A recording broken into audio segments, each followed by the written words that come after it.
La dernière idée que je vous donne. La question, c'est la notion de calculabilité. Donc, je pense que c'est une notion qui ne vous parle pas beaucoup, ça. Retour aux racines de l'informatique. Au départ, alors il y a plusieurs notions fondamentales en informatique, mais comme vous êtes en première S, je me permets d'y aller un petit peu. Il y a plusieurs notions. Il y a une notion de codage.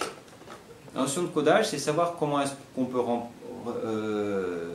décrire quoi que ce soit dans un certain code. De la même façon qu'on utilise des lettres, qui sont des symboles complètement arbitraires, pour aller décrire des sons, qui sont aussi des symboles complètement arbitraires, qui eux ont rapport à des choses. Après tout, pourquoi j'utilise la série LAPIN pour décrire lapin, et pourquoi ce truc-là est un lapin?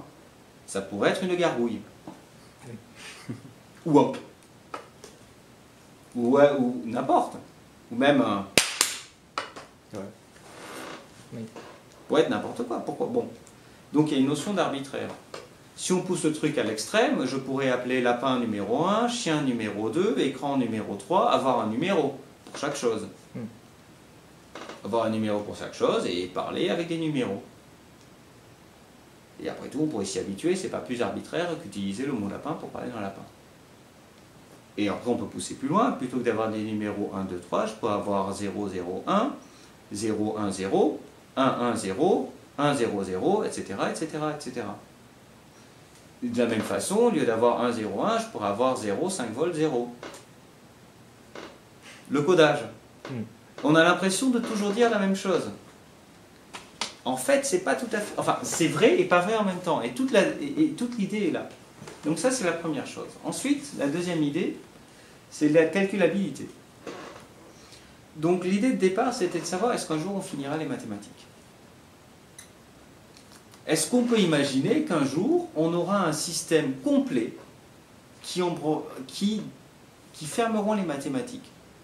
On aura toutes les règles, tous les théorèmes, toutes les hypothèses, les synthèses, les machins et tout. On aura tout dans une grande boîte. Et il y a des gens très intelligents qui ont prouvé que c'est impossible. Théorème d'incomplétude de Gödel. Et c'est impossible à cause du codage. C'est-à-dire que comme je pourrais à la limite tout coder par des chiffres, y compris les règles mathématiques, je vous la fais très simple, et comme je peux toujours rajouter un chiffre, j'ai toujours besoin d'un nouveau chiffre pour pouvoir décrire un nouveau chiffre. Pour faire très simple. Et comme mon chiffre, je peux lui faire dire ce que je veux, j'ai toujours besoin de nouveaux chiffres pour leur faire dire des nouvelles choses. Et c'est infini. Voilà, je la fais très simple.